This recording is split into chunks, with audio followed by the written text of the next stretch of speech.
Crowd's coming alive, baby wash, because sometimes she gets messy. I've already learned that. And just in case Uncle Zach has too much influence on her, a Buckeye shirt, so you know. Now this basket was made specifically for baby Caroline. Now Zach, no grandkids yet from him, so he still gets the basket. So it's green because it's Zach's favorite color. So Zach's basket is always green. Now Zach, we tried to cut him out of the will. We have no idea what happened. He started to like this other team that's not red and white. But we love him, so, you know, and he loves Junior Mints. And now he don't like the Brock's jelly beans, so we got to get him. Zach, did you get into your jelly beans? I told you I needed this as a sermon prop. Oh, here they are. My apologies, Zach. My apologies. And then, you know, he studies at the coffee shop. So, we're for studying, lots of studying at the coffee shop. Chocolate bunny, and when he coaches, he chomps on gum like no tomorrow. So we got him that. So this one was for Zach. And, we create these baskets, and it's fun. Zach still gets his basket. I love all the fun with Easter. But nothing in our lives even begins to remotely compare to the story of a risen Savior, people. At the forefront, at the first thing we think of, a personal God who so loved you and me that he sent his one and only Son, that whoever believes in him shall not perish, but shall have everlasting life forever and ever. That's what we've been studying. That's what we've been talking about. And today, what I want to focus on, why did I bring these silly baskets? Not to show you what I got my kids. There's a point. The gift is the same. Christ died. And it was for you, and it was for me, and it was for all the whosoevers, that our sin could be nailed to the cross, and that we could be justified, and that we could be washed clean, and that we could have a new name, and that we could spend forever with him, forever and ever and ever. But I also want you to know today that the cross was so personal. It has your name on it. The reason why we had the people come forward, because it was personal.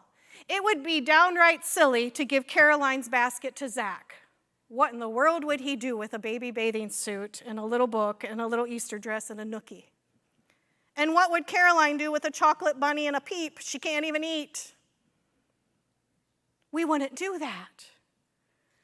Our loving Savior looks down today at each and every one of you. And when we say, for God so loved the world, we can put our name right in it. He meets us right where we are. He gives us right the basket that we need. So the gift is for all. The gift was the same. Christ came to set you free. But today, Jesus wants to meet you right here, right now, in this place. It isn't just a story. It isn't just another holiday. It isn't just a great time to decide to come to church. It's the best day ever. It is the best day ever. And if there's anything we know today, we live in a very impersonal world, don't we? I mean, we are more connected to people than any other time in history.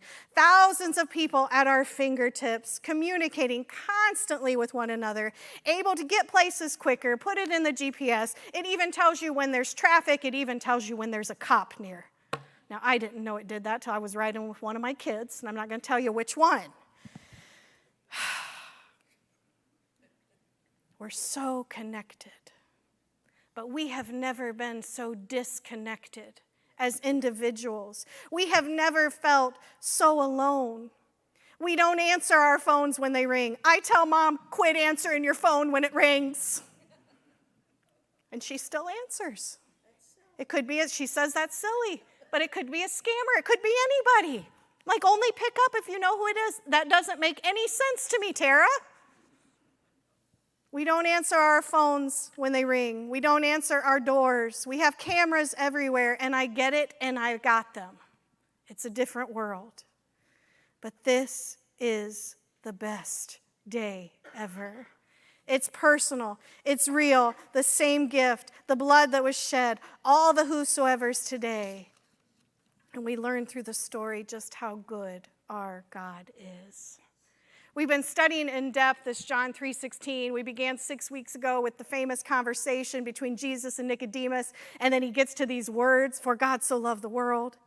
Pastor Elisa talked about the immeasurable love, and she had the kids up here making cookies, and cookies you better measure. We talked about that. But you cannot measure the love of God. It is everlasting. It is through infinity. It is for you. Pastor Scott then talked about the greatest gift.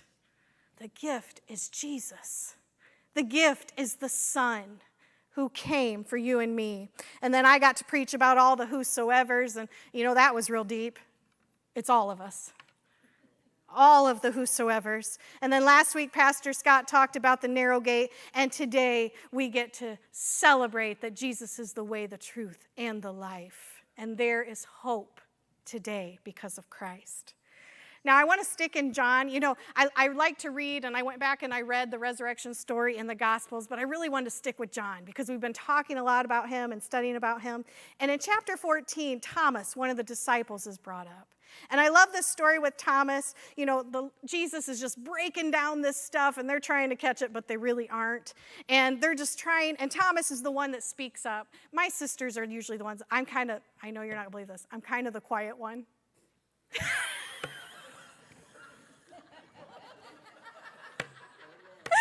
Okay, I'm not very quiet, but I don't like to ask the questions. I want somebody else to ask the questions. So I always like it when I'm with them because I give them like a big, and then they ask the questions. And I feel like that's where Thomas was. So Jesus is breaking down and he's teaching them and he's going in depth with them. And Thomas is the one that questions and says, Lord, how do we know how to get there if we don't